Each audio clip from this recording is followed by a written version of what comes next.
Could life be spread through the universe by panspermia? What big ground-based telescopes am I looking forward to? And how big are the Lagrange points? All this and more in this week's question show.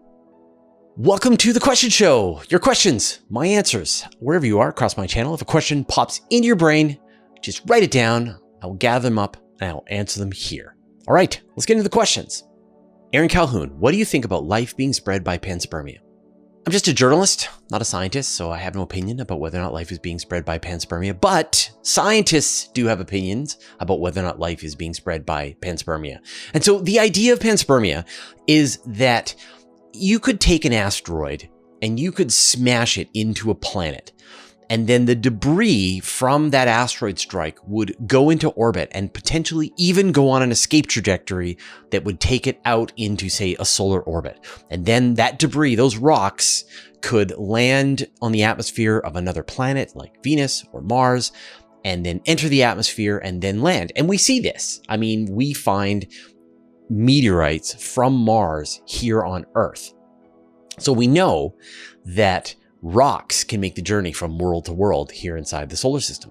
But the question is, can life join in on this journey? And so when those giant asteroids crash into Earth and they smash up all this debris, there's absolutely life getting dragged out into space. Dinosaurs are going into orbit when the asteroid strikes. And so potentially hardy microbes, nematodes, water bears, are inside these rocks and they're protected from the radiation of space, and they can make the journey and then they can land. And the crazy part is that we know that the impact of an asteroid and then kicking up the debris is actually gentle enough that, we can see that the rocks have survived. They don't get immediately atomized. And so in theory, life forms inside those rocks, which there's life inside all kinds of rocks here on Earth, can make it to orbit. And that when those rocks pass through the atmosphere, they can heat up on the outside, but they can be kept cool in the interior. And so in theory, life can make every part of this journey. And so one of the big theories is that life is traveling from world to world throughout the solar system. And it's more likely that life would be going from the lighter worlds with the lower gravity to the worlds with more gravity. So it would be more likely that you would get life going from Mars to Earth than from Earth to Mars. And so this idea of panspermia is that life on Earth actually started from somewhere else, possibly Mars. And that's great. I mean, and every part of this theory has been looked at and considered and seems reasonable, but you're missing these big pieces, which is, was there ever life on Mars? And that we don't know the answer to. And so until we get like a proper sample return mission, or really human explorers on Mars with a really powerful laboratory, then you're able to retrieve samples, look through them, search for life, and find out if there's life on Mars. And if you do find life on Mars, then you can search to find out, is there a common ancestor? And if there is a common ancestor, then you can figure out when life shifted from Mars to Earth or vice versa. And there's like an even sort of bigger extension to this idea, which is that you could have life going from solar system to solar system. I mean, we saw Oumuamua passing through the solar system. We saw Comet Borisov. We know that there are tens of thousands of asteroids of all sizes that have gotten here from other solar systems, and they're just passing through the solar system right now. They have inevitably crashed onto Earth. And so then the question is, could life that was kicked up in one solar system be transported and survive the tens of millions of years that it would take inside an asteroid to reach a target destination? And the answer is, don't know. Maybe. Again, it's that question of Mars, but even more complicated. But I really love the idea that every world in the Milky Way that is inhabited by life is leaving this trail of debris, like a cometary tail behind it, that contains meteorites that contain life. And then other planets are passing through those tails, catching some of those meteorites. They're landing on their planet, and life is spreading from world to world. And it, one extreme possibility of this idea is that there really is only one common ancestor in the entire Milky Way, and that all life, that it's such a rare event that all life in the Milky Way is descended from this one planet that figured out life. Who knows? It's fun to speculate, but more data needed. I'm sure you've noticed the Star Trek planetary name that appeared above my shoulder on the first question. Of course you did. How could you miss it? It's so obvious. You're like, what is that Star Trek planet doing over Fraser's shoulder? Well, here's why. We put up a different Star Trek planet name throughout this entire question show. You will watch all of the questions, and then you will choose carefully the one that you thought was the best, or the best answer, or the thing that you just enjoyed the most.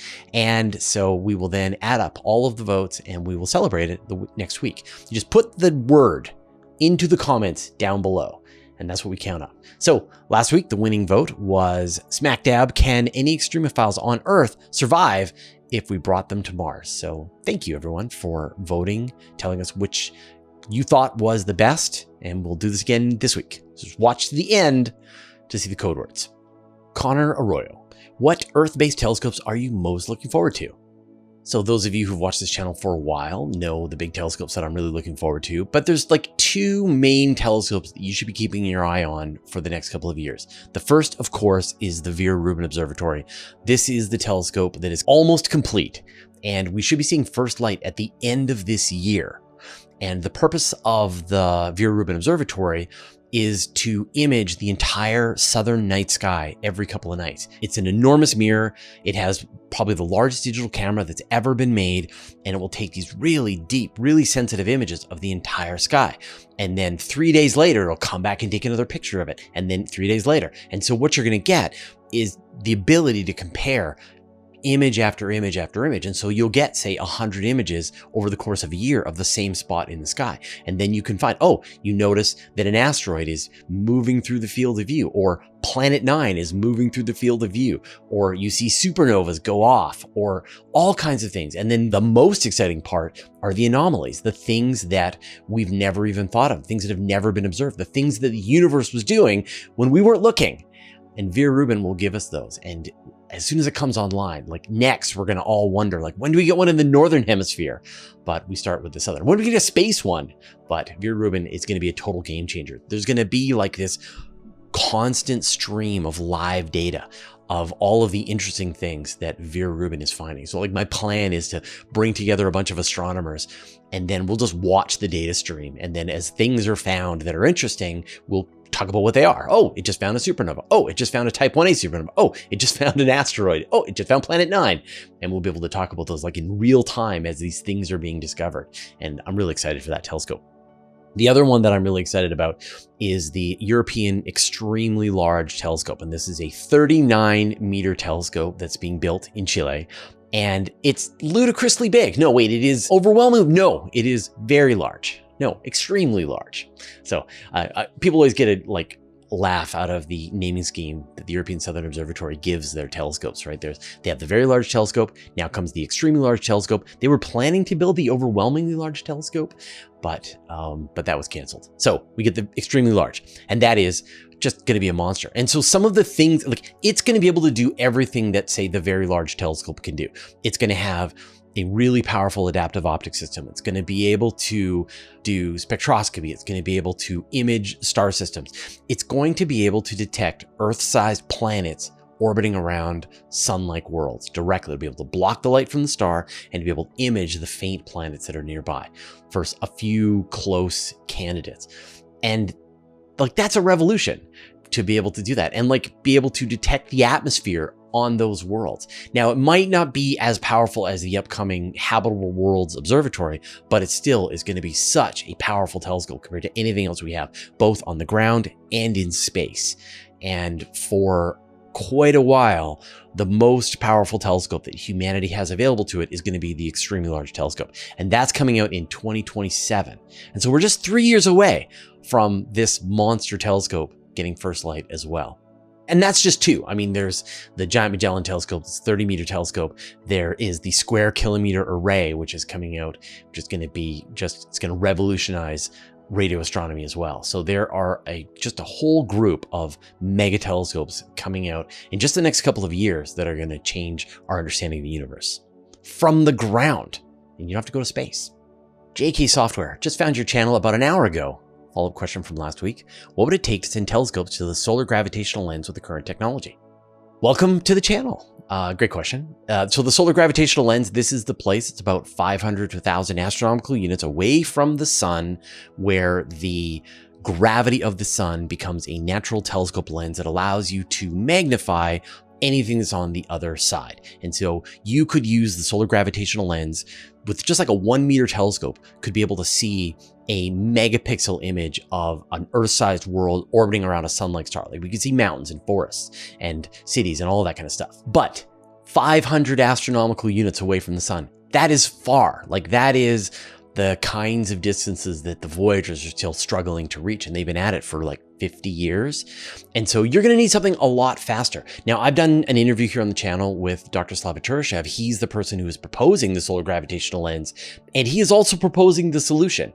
And what he suggests is a solar sail, that you take a solar sail and you bring it really close to the sun, and you take advantage of this trick called the Olbers maneuver, where you get this gigantic acceleration when you're really close to the sun. The sun is accelerating the solar sail, and you can get it going really, really fast. And according to Dr. Turashev, you should be able to reach the solar gravitational lens within, say, 20 years, which I know sounds like a long time, but you know, are you patient enough to wait for an image of an exoplanet that's that good?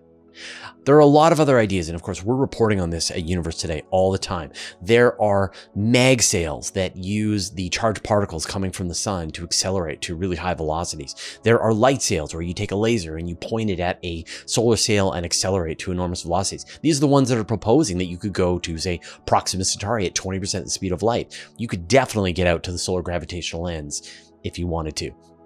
There are new kinds of fusion drives, fission, nuclear rockets. There's plenty of ideas. And so really it's going to be a matter of people being willing to test out and try these really new propulsion systems. And like these have value across everything, like faster ways to get to Mars, faster ways to get to the outer solar system. Could we get to Neptune and have it not take 20 years? What could we do it in 5 years, 3 years? So these new ideas for propulsion systems are really important, and they're going to just play a role in all of the kinds of space exploration that's planned in the future. And one of those, I hope, will be the solar gravitational lens. John Vital, does a supermassive black hole have a maximum size? If so, what happens if it exceeds it? No, supermassive black holes do not have a maximum size. You could feed a supermassive black hole all the matter in the universe, all the energy in the universe, all the dark matter in the universe, and it would be perfectly happy with that and ask for seconds. Grave Spinner, with your position on the Fermi paradox, do you think that money spent on habitable planet searches should be best spent in other areas? Absolutely not. So for those of you who don't know, my position on the Fermi paradox is that I think we're alone in the universe, that I don't see any evidence of any life out there, and I feel like we should have seen some. And so either like we're the only life in the observable universe or the first life in the observable universe. And partly it's because like all the other solutions just sound so awful to me, so horrible, that I don't even think about them. You know, the great filter. But does that mean that I think we should not search for habitable planet? Absolutely not. Like the whole point with science is you could have a hypothesis. My hypothesis is that we're alone in the universe, but you need to do science. You need to check. And like, think about the consequences if we are the only intelligent life in the universe, or really the only life in the universe. You've got this gigantic observable universe, 100 billion stars in the Milky Way, 2 trillion galaxies in the universe, and the only place that life formed is in this one tiny rock in this one galaxy. And then here we are, we showed up, and we extracted all of these resources, and we came up with this amazing technology, but we failed to spread life into the cosmos. And then we go extinct, and then the octopuses don't have any coal to burn. Then the sun heats up the planet, and then life is gone from the Earth. And then that's that. And the universe had this chance for having life, and we blew it. And it was on our watch. It was our fault. And so I think that the step one is we do an exhaustive search to find out if we are truly alone in the universe. You know, that's just like my opinion, man. That's not like a scientific fact. And you should never just like rest on your opinion. You should go and do science to find out the truth, find out what nature really knows about how much life there is in the universe. And if we aren't alone, then great. Then the responsibility is not on us to make sure that life survives in the universe, that we'll let the aliens do it. It's not our problem. We can go back to doing what we do. But if we are alone, then wouldn't that suck if we had a shot and we didn't take it? And part of it is us not taking good care of this planet, about not maintaining Earth as the best place in the universe for life as we know it. And part of it about us developing our technology and getting off Earth and exploring and starting to push out into other star systems. I think we have a responsibility. I think that trees are better than rocks. And so I think the universe is made better by the presence of life. And so I think it's our responsibility to spread out into the universe if it turns out that we're alone. And if we're not alone, then we'll be good neighbors. Promise. JK Video, your thoughts on why China is not invited to participate in NASA and/or ESA projects. I'm not sure what the rules are with the European Space Agency, but with NASA, they have a regulation in US that says that China and the US are not allowed to work together on aerospace projects. Is it ITAR? Anyway, and this is sort of one face. This is one-sided. So this is the US saying that China is not able to participate. And that means that China can't send astronauts to the International Space Station. China can't supply parts to US rockets, things like that. And I'm sure there's various carve-outs for different kinds of technology and using drones out at Cape Canaveral and things like that. But when it comes to the actual technology, China is not allowed to be part of it. But why does it exist? I mean, that's a political conversation. You're going to have to talk to Congress and find out exactly why they wrote those laws. And I'm not sure how well they extend to the European Space Agency. I'm pretty sure there are collaborations between the European Space Agency and China. And there's also one-on-one collaborations with China on a bunch of projects. I mean, China said they're planning on inviting international astronauts to their space station shortly. And you get a lot of collaboration with some of their scientific instruments and missions. So for example, the FAST telescope, American astronomers and European astronomers use the 500-meter telescope in China all the time for research and a lot of other stuff. There's a lot of international collaborations on the science side. So, I think it's a fairly specific carve-out on exactly what China is not allowed to supply. And it's always less than ideal when people don't work together. And what you've got as a response from China is a gigantic homegrown rocket industry. They launch as many rockets in China as pretty much the rest of the world combined. I mean, they almost launch as many rockets as SpaceX does.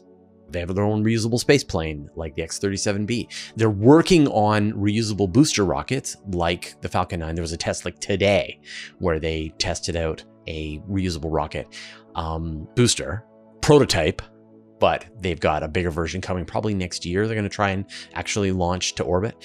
And they're working on their version of fully reusable two-stage rockets like Starship, but they look similar or they look different. And there's like dozens of companies in China that are doing this kind of thing. And so what you get when you exclude them is a completely homegrown, disconnected rocket industry. And I don't think that's a great thing. Like, I think you want to have more collaboration, more cooperation, things like the International Space Station, where you've got Russia and the US that were effectively enemies coming together to build a space station. And they're up there right now, peacefully doing science and being friends.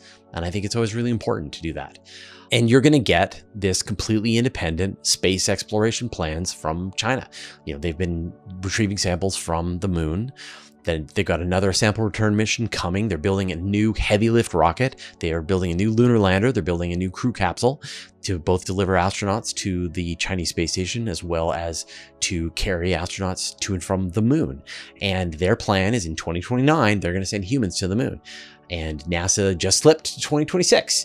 And wouldn't it be great if there was a research base on the moon that was staffed by scientists and astronauts from the entire planet, from every country, working in friendship? a man can dream. So I think partnership and collaboration in scientific community is always better than the alternative. But I understand there are like politics and global diplomacy issues and saber rattling and all kinds of stuff that I don't think about. I don't make the laws. I just want everybody to get along. If you want to support the work we do at Universe Today, consider joining our Patreon club. Your support lets us have a minimum of ads and no sponsorship messages. Patrons get no ads on universetoday.com for life. Want the extra parts of the live stream that aren't in this edited version? It's about twice as long. You can sign up for a special patron-only podcast feed and get the overtime segments, as well as other special behind-the-scenes episodes, including our monthly patron-only question show. Thanks to everyone who has already subscribed, and welcome to the recent newcomers: Shu Along, Steven Silber, Tim Somervale, Locutus of Zork, Intrepid Space Monkey, Ari Buggy, Arturus Cavalis, Alan J. Baden, Joseph, Bruce Nabosny, Abe Kingston, and Patrick F. Join the club at patreon.com/universetoday. Noor Ahmed. Hey Fraser, I have a question about astronomy communication itself. Has information about space research become more truthful or more muddied now than perhaps 30 years ago? Now, 30 years is just before my time in doing astronomy communication. Like, I started 25 years ago, so I don't know what was happening. But I remember finding out about, say, comet Shoemaker-Levy 9 crashing into Jupiter. I remember Sojourner landing on Mars and watching all that. And that was just a couple of years before I got started. Kind of got me inspired to start. And back in the day, there was a much deeper trust in scientific institutions. Like out at Cape Canaveral, there were trucks for all of the major TV stations, and there was wall-to-wall coverage of rocket launches. And then over time, less and less people showed up and less trucks. And it, sometimes feels like a ghost town when you're out at Kennedy Space Center. And you would get, say, at the astronomical conventions, you would get people giving press conferences, and you have a bunch of press releases that would go out on the wire, and then people would pick them up and they would report on them. And the coverage was pretty in line with what was coming out of the astronomy conferences. And it was done by the mainstream media. And there were dedicated journalists who specialized at these big agencies. So like think about, say, Miles O'Brien, who used to be the space journalist at CNN, who's now found a great home over at PBS.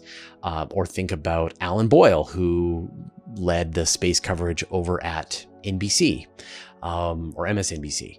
And so you've got like all of these traditional media, and then they are laying off their space journalists. And so they're making the science journalists do the space journal. And then they're laying off their science journalists. So they're making their weather journalists and their nature and their environmental reporters do these stories. And so they just don't understand all of the nuance and all of the details the way that the people who specialized and focused on it did. And at the same time, you've got the rise of smaller independent organizations like us, like Universe Today, like space.com, as well as people who are just doing direct reporting. I mean, think about, say, the Everyday Astronaut, or think about the folks at Das Padre, or some of the other channels on YouTube that are specializing in these really detailed areas. You've got scientists who used to go through some, a public relations official to get their work out, are now just being able to connect with people directly. Look at Dr. Becky, look at David Kipping with Cool Worlds Lab, Sabina Hassenfelder, you've got Brian Keating, you've got a lot of people who are educated in this and are also going out to a direct audience and explaining the results and helping people understand what's going on. And so I don't think it's really simple. Like, on the one hand, the mainstream media has lost the ball and doesn't really do a great job. You've got a rise of clickbait and people just telling you and warning you and freaking you out about asteroids that are going to be coming relatively close to the Earth, and doing a sort of really bad job of explaining what are pretty mundane results in sort of terrifying terms.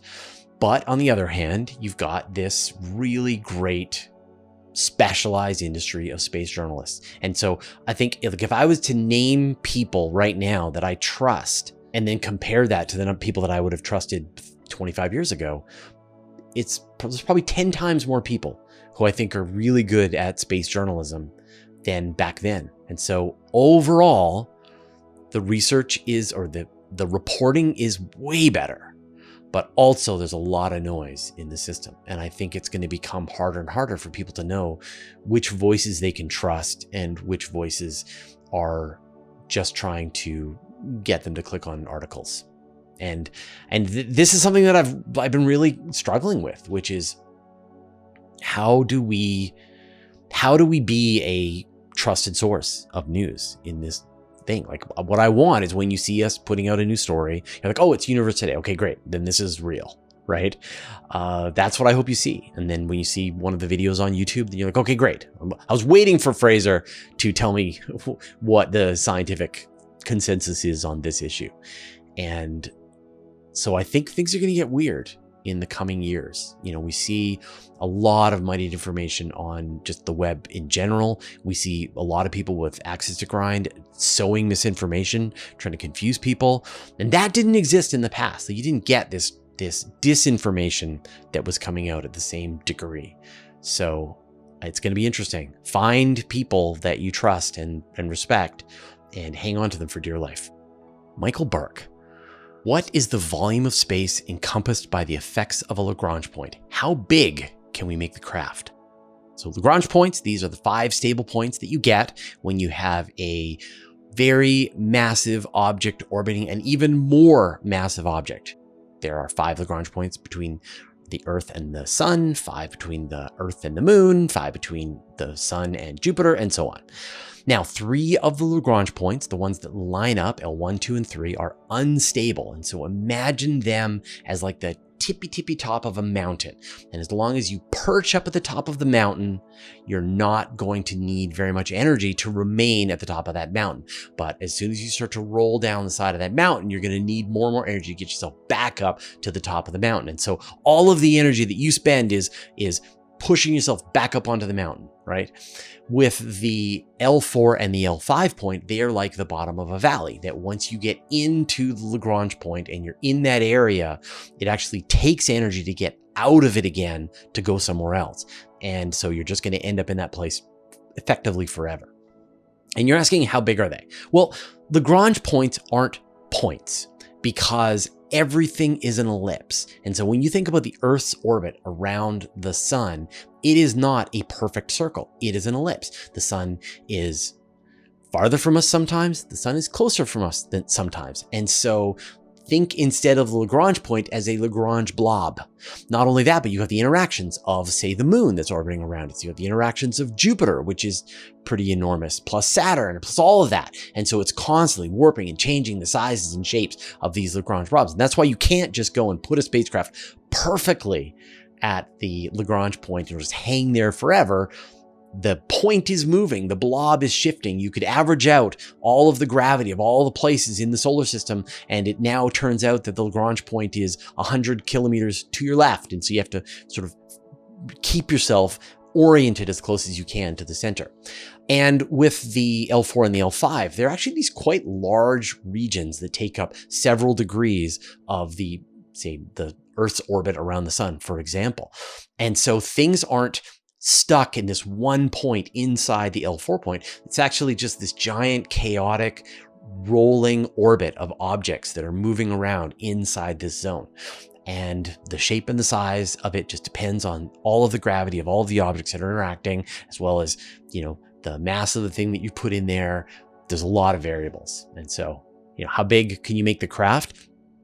Your spacecraft has to be of negligible mass compared to the smaller object. And so, for example, if you have the Earth and the sun, something that is of negligible mass to the Earth might be a asteroid that is several kilometers across. But if you wanted to have one that is orbiting around, say, the L4 point, L5 point of the moon and the Earth, now you have to have something that is smaller, something that is maybe hundreds of meters across. And so we see this distribution. Like when you go out to Jupiter's Lagrange points, you can see comets and Trojan objects and asteroids that are jumbled up in this area that are hundreds of kilometers across. And yet Earth's Lagrange points or sun Lagrange points hold stuff that's just a few kilometers across. And I don't think people have found any objects around trapped in the moon's Lagrange point around the Earth. So it all depends. Rogue gaming. Interstellar swarm mission. Instead of sending many probes with a large signal together, what about spread out from us to Proxima Centauri and then relay the info? So, I mean, this idea comes up a lot. If you're going to send a string of probes from us to Proxima Centauri, then the probes could relay the information all the way back along the chain, and you could get a much better bandwidth than individual probes that are attempting to send data like a few bits per week, or this swarm idea that I just did the interview with Marshall Eubanks about this, that the entire swarm acts like one signal it's sending at the same time. So the problem, of course, is that you don't want to break the chain. You can't break the chain. And so the whole reason why you're sending thousands of these spacecraft is for redundancy, that a piece of interstellar debris could take out any one of them and it doesn't really matter. You could lose 1%, 5%, 10%, it's fine. But if you've got these individual probes and they are designed to communicate with another probe, maybe there's some redundancy. They could skip one slot and get to the next one or the one after that. You get 2, 3, 4 probes get taken out in a line, and now the chain is broken, and now there's no communication to or from Proxima Centauri. And so this idea of using a swarm of small craft communicating in sync fixes a lot of problems in communication for really far distances. Save the planet. Fraser, do you know any plans or progress on an up-to-date space station to replace the current ISS? It seems that it should be of the utmost importance and the clock is ticking. So right now, the International Space Station is still operating fine and there's a ton of astronauts on board, but the plan is probably to retire the space station by the end of the decade. Now, people are saying that they're going to bring it down, 2028, maybe 2030, but who knows? People may change their minds, find some funding, keep it going. But at some point, it's going to be time for the International Space Station to be crashed into the planet.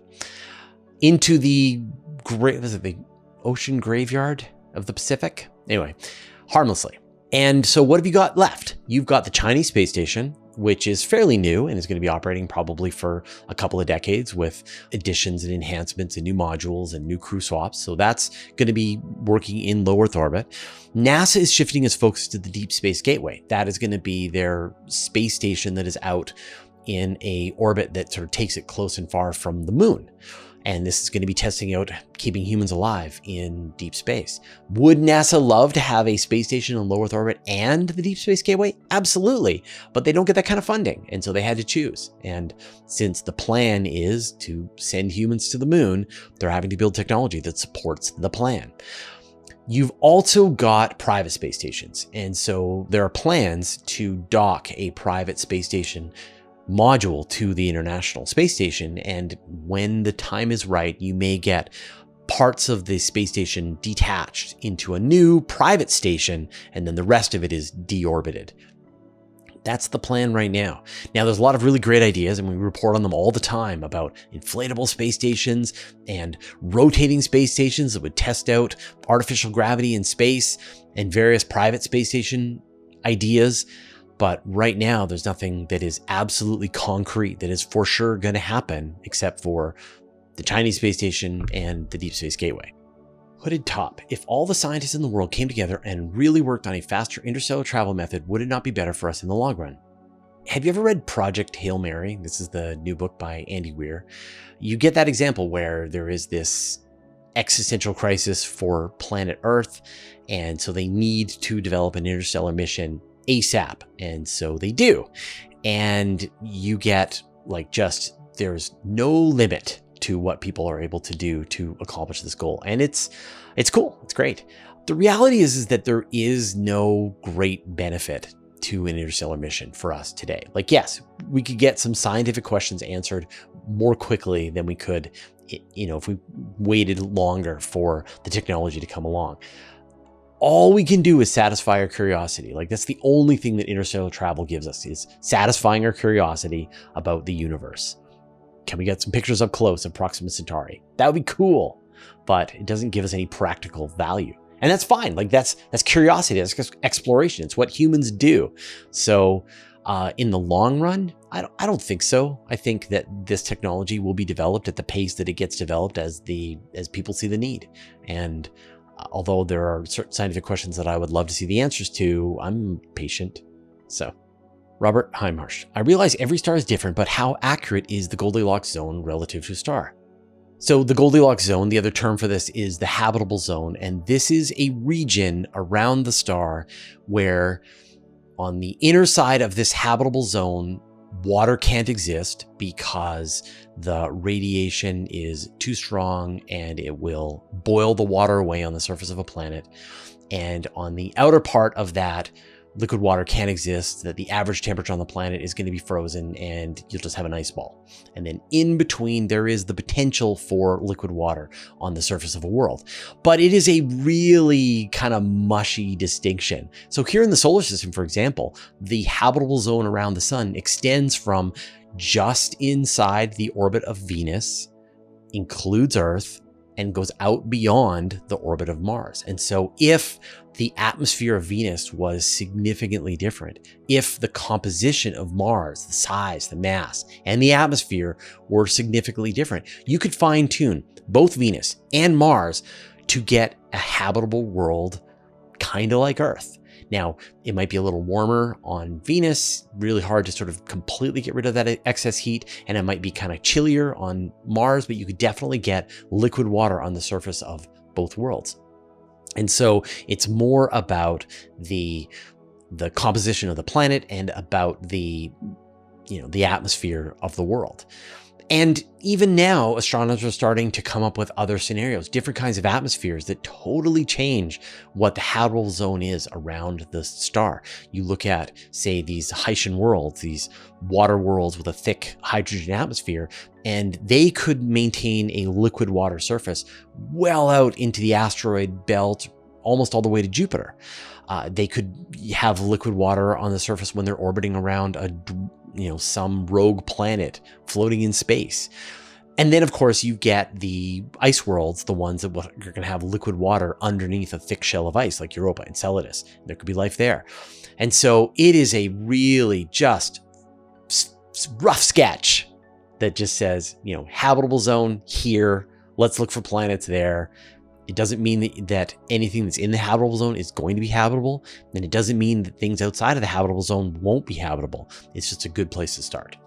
Can there be liquid water on the surface of this world? Yes or no? Floater 81 floats. Why does Starship need fuel transfers to get to the surface of the moon, but Saturn V could do it all in one launch? Reusability. So with the Saturn V, look, at first, during the Apollo era, you had an enormous amount of budget that was put into the Apollo program. I think the entire Mercury, Gemini, Apollo program in inflation adjusted dollars was like $350 billion. And when you compare that to the kind of budget that, say, the Artemis missions get, I think they get a couple of $1 billion a year. So 10 times as much funding went to the Apollo era. And so they could build these enormous rockets and spare no expense to put humans on the moon and show the Russians what we can do. And by we, I mean the Americans. So in the new era, where there's a fraction of the budget and there's new technology coming along that will allow you to reuse rockets. So the idea with Starship is the thing launches, flies to space. It's the fuel module, right? It's the propellant tank. And then other starships fly up to it, or maybe just one flies up to it 15 times, 18 times, transfers propellant.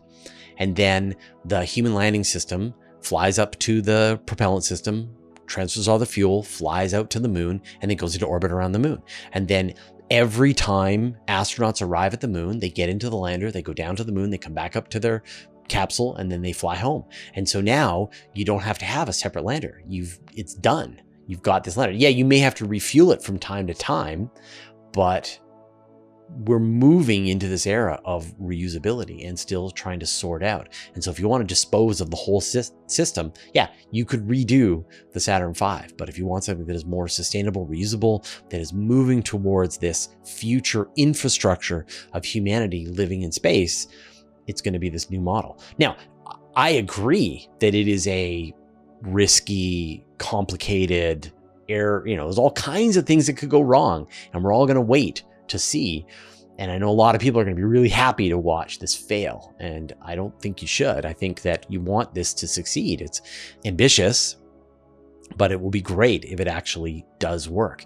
The alternative is what the Chinese are doing. Their plan is to build 2 giant disposable rockets, and one is going to carry their crew capsule, one is going to carry their lander. They're both going to fly to the moon. They're going to meet up, and then the crew is going to get into the lunar lander, down to the surface, come back up, then fly home in the crew capsule. And then that both entire giant rockets will be destroyed, disposed of, and the lander will be destroyed, and all you'll be left with is that little crew capsule that lands back on Earth.